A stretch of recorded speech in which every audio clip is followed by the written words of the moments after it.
आपका जीवन अभी सांसारिक रूप में अंकुरित हो रहे हो। अभी आपको काफी आंधी तूफानों का सामना करना, तब जाकर वट वृक्ष बनोगे। और आपको ये बता दें कि जहाँ राम की चर्चा होती है वहाँ हनुमान पहले आकर बैठ जाते हैं, इसलिए। और जहाँ हनुमान होते हैं वहाँ मस्ती तो होती ही नहीं और ना मजाक होती। राम की चर्चा होती तो हनुमान बहुत गंभीर होते हैं। और मेरे कहने में, मेरे बोलने में विघ्न आ जाए, पर हनुमान जी के सुनने में अगर विघ्न आया तो उसके भागीदार आप होंगे। पूरी तन्मयता के साथ सुनना। अच्छा बुरा मजाक में कौन बोल रहा है ये महत्वपूर्ण नहीं है। महत्वपूर्ण है क्या बोला जा रहा है। अधिकांशतः हम इस बात पर विचलित होते हैं कि कौन सी बात कही गई ये महत्वपूर्ण है। ये महत्वपूर्ण बिल्कुल नहीं होता कि किसने कही। कल हमने चर्चा की थी भगवान श्री राम राज तिलक की तैयारियां हो रही थी और अचानक कैकेयी के वो 2 वरदानों के कारण भगवान को वनवास जाना पड़ा। और ये केवल भगवान के जीवन में नहीं बल्कि मानव जाति के जीवन का सबसे बड़ा दुर्भाग्यशाली समय था। एक रात वो थी जब भगवान को वनवास हो गया, और एक रात की और आज हम इस रात में चर्चा करेंगे जो कि भगवान के 14 वर्षों के वनवास की सबसे काली रात थी। जब लक्ष्मण को मूर्छा लगी वो रात भी इतनी बुरी नहीं थी। जब माता सीता का हरण हुआ वो रात भी इतनी बुरी नहीं थी। तो भगवान राम के 14 वर्षों के वनवास के दौरान आखिर वो कौन सी रात थी जो इतनी बुरी थी। आमतौर पर जो रामायण जानते हैं, जो सुनते हैं, अगर उनसे पूछा जाए कि भगवान के जीवन की सबसे बुरी रात कौन सी थी, तो लोग यही कहेंगे कि जिस दिन माता सीता का हरण हुआ था वही रात सबसे बुरी होगी। या फिर फिर लक्ष्मण जी को शक्ति लगी थी वो रात बुरी होगी। जो नए नए लड़के हैं वो सिर्फ राम का औपचारिक जीवन जानते हैं। मैं कुछ गहरी बातें बताऊंगा, ध्यान से सुनना। और लक्ष्मण जी को शक्ति लगने वाली रात भी अगर खराब नहीं थी, सीता जी का हरण हुआ वो रात भी खराब नहीं थी, तो राम के जीवन की वो रात कौन सी थी। राम अयोध्या से चले गए। 14 साल के वो नौजवान अपनी पत्नी को लेकर, माफ कीजिएगा, अपने भाई के साथ, जो राजमहलों में पले थे, बड़े थे, ऋषि मुनियों के साथ पले थे, अब उन्हें आगे का सफर वनवासी के रूप में करना है, जहां ना सेना है, ना सुरक्षा है, ना खाने की व्यवस्था है, ना दवाई की व्यवस्था है, ना अंगरक्षक हैं, और ना पल पल की खबर जानने वाली कोई माता कौशल्या है, और ना भरत जैसा भाई साथ में है। केवल राम और लक्ष्मण को और माता सीता को अब वनवास जाना है। और भगवान चित्रकूट पहुंच जाते हैं। एक सबसे बड़ी रात। और इधर भगवान आश्रम में रहते हैं, और उधर अयोध्या में जो घटना घटती वो ये होती है कि भरत जी को जब पता चलता है कि राम के साथ ये हो गया, तो भरत कहते हैं कि मैं जाऊंगा भैया को लेवाने, और इधर भरत चल देते हैं। और इधर देवताओं के दल में बड़ी खलबली मच जाती है। तो जिन देवताओं ने कहा कि हमने कैकेयी की मति फेर दी, हमने हमने मंथरा की बुद्धि बदल दी, देवताओं ने कहा कि ये भरत लेने जा रहा है। अभी अभी तो राम गए हैं, क्योंकि देवताओं की चाल के कारण ही तो राम वनवास गए थे, रावण के संहार के लिए। और राम भावुक व्यक्ति हैं, ऐसा ना हो कि भरत के प्रेम में आ जाएं और वापस आ जाएं। तो देवताओं ने कहा ध्यान रखना नौजवानों, मैं आपसे कह रहा हूं, अगर कोई जीवन में संकल्प ले लो तो भरत से सीखना। सारे देवता मिलकर गए सरस्वती के पास और कहा कि भरत की बुद्धि फेरो, जैसे तुमने कैकेयी की फेर दी थी, जैसे तुमने मंथरा की फेर दी थी कि कैकेयी ने वरदान मांग लिया, मंथरा ने कान भर दिए, और माता सरस्वती के पास जाकर सारे देवता नतमस्तक हो गए। कहा माता भरत, हम एक अभियान में तो सफल हो गए कि राम वनवास जा रहे हैं, और राम वनवास चलेगा, और रावण के उधर मृत्यु की तैयारी हो गई, पर भरत लिवाने जा रहे हैं।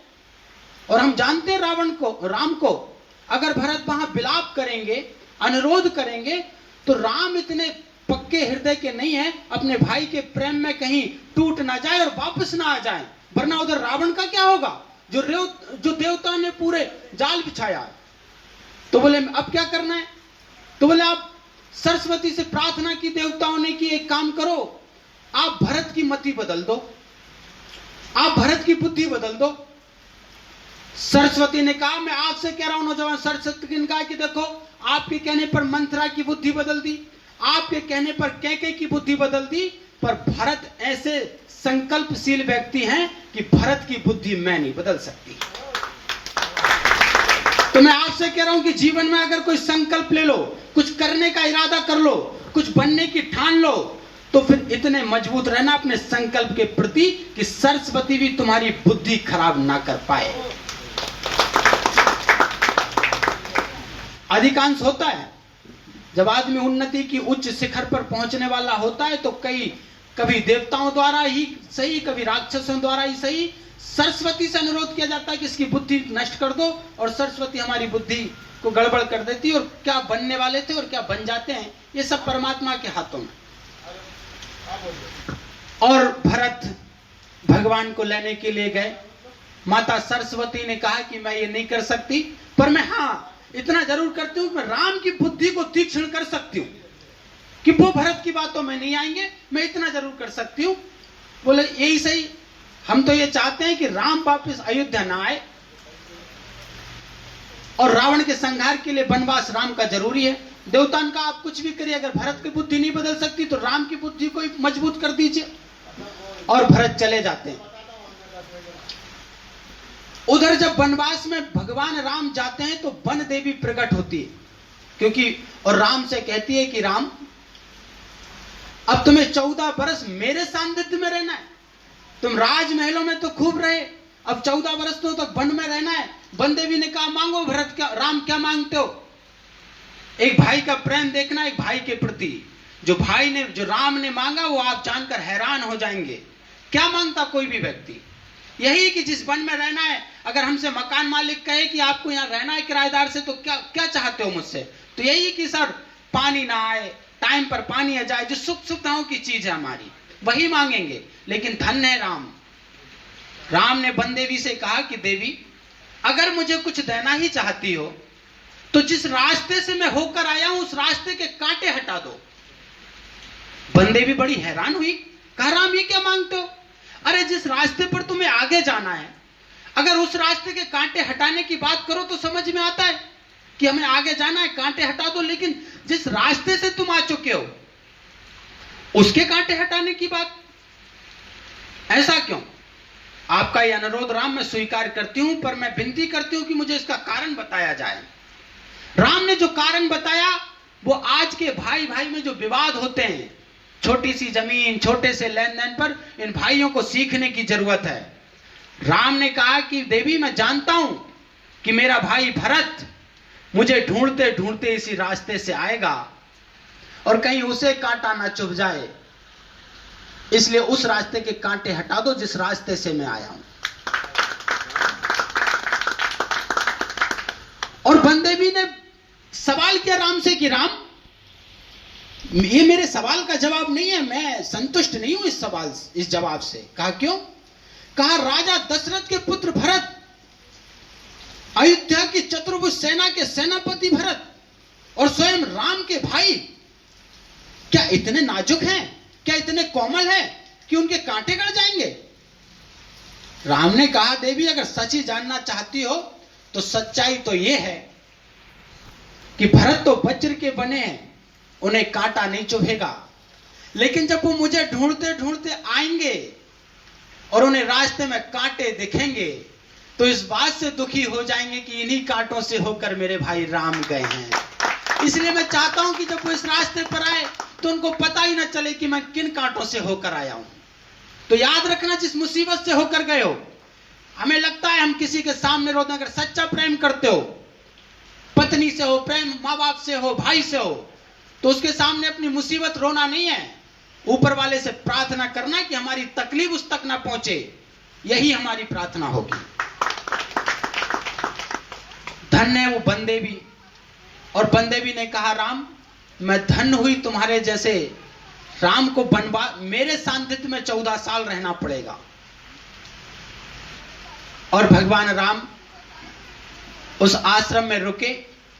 इधर भरत समूचे परिवार को लेकर, भरत ने कहा अकेले जाएंगे, हो सकता राम मेरी बात माने ना माने, तो अपने सास ससुर को लेकर, पत्नी मांडवी को लेकर, माता कौशल्या को लेकर, सबको लेकर आश्रम में पहुंच जाते हैं।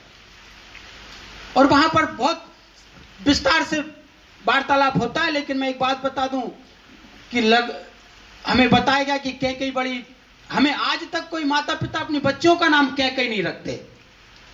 लेकिन राम की एक महिमा सुनिए। जब माता कैकेयी ने कहा कि हे राम, अभागन हूं मैं और युगों युगों तक चलती रहे यही कहानी, एक अयोध्या में थी एक अभागिन रानी। और आज भी हम अभागिन मानते हैं कैकेयी को, लेकिन धन्य वो राम ने जवाब दिया, वो सुनकर आप हैरान हो जाएंगे। राम ने कहा माता ऐसा नहीं है, 100 बार धनुष लाल की मैया, जिस जननी ने जने भरत से भैया।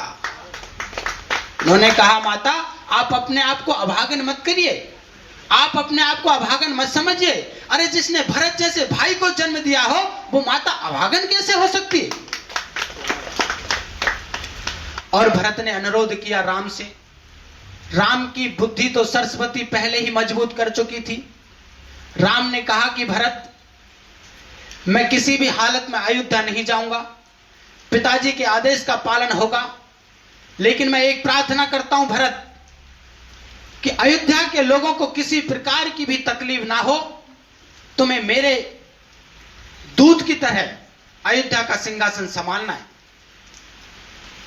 भरत ने कहा महाराज मैं राजा बनकर तो अयोध्या में राज नहीं कर सकता, क्योंकि अयोध्या के राजा तो केवल राम थे और राम ही हो सकेंगे, भरत तो कभी राजा नहीं बनेगा।